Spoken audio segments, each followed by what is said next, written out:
Hey y'all. So today we're talking about relative dating of fossils. So I want you to imagine for a moment that you're a paleontologist, like Ross on Friends. So you're a paleontologist and your job is to try to determine which fossil came first.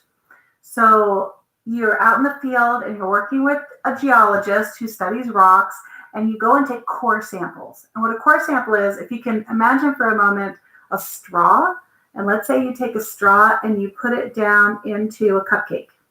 And you cut through the cupcake and then you cap the top of the straw and then you pull it up, you'll be able to see in the straw layers of the cupcake, right?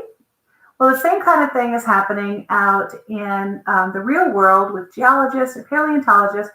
They're taking core samples, which is basically a hollow tube that goes down into the ground and cuts through and then pulls up a section of rock. And in that section of rock, you can find fossils and date certain things. So you can kind of find out the relative dating. Because remember, relative dating does not mean, dating relatives. It means that you're taking one thing and you're comparing it, whether it's older or younger, to another thing.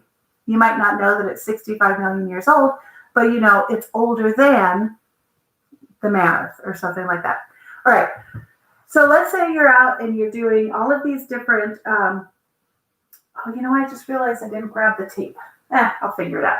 All right. So you go out and you're grabbing all these different core samples. So you've got 5 different core samples and they look like this. You have this one.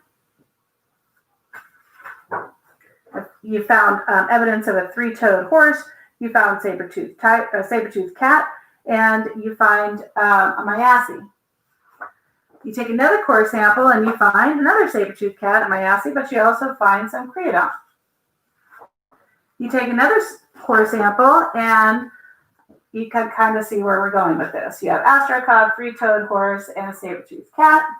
And then you take another sample and you find coral, woolly mammoth, and an osteocod, and then woolly mammoth, osteocod, and 3-toed horse. Now what? Which one comes first? Which one comes next? So now what you do is basically you're going to start having to put it in order. So how you're going to do that is you're going to line up basically your like colors. So you have your coral, you have your woolly mammoth, and woolly mammoth. So you have your woolly mammoth.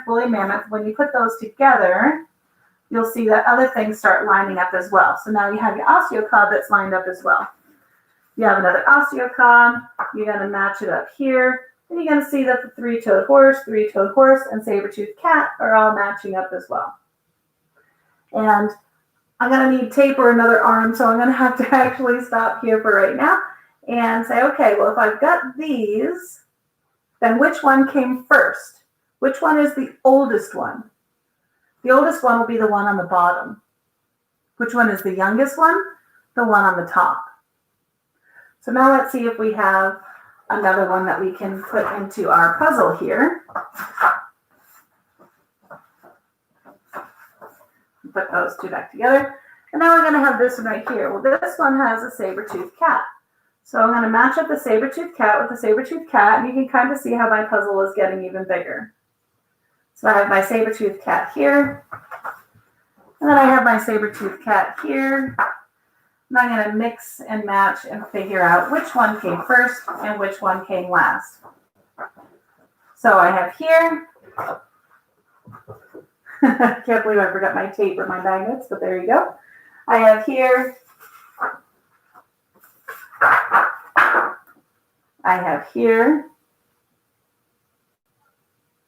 right? Because I'm mixing and matching and I'm putting them all together.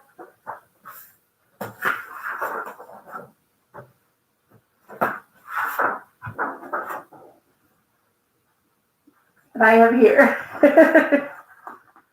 All right. So is this the only way to do this? Well, no, but does this make sense? Yeah, you bet. So now let's go ahead and put them on top of each other.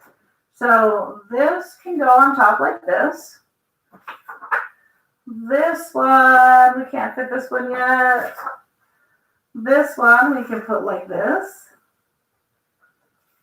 This one we can put here over saber-tooth.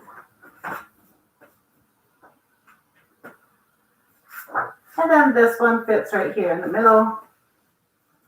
So now we have essentially one whole core sample, looking at a core sample as if it's one whole big piece now. So we put all of these 5 core samples together, lined them up according to the fossils where they match. And now which one is the oldest fossil? The oldest fossil is the one that's going to be at the bottom. In this case, the creodont. Which one is the newest fossil? The coral. And we know this because of that law of superposition. Whatever happens at the bottom is going to be the oldest. Whatever happens at the top is going to be the youngest. So hopefully this kind of gives you an idea of how you can take core samples and determine the relative age of fossils. Thank you for joining me, and hopefully that helps. Bye.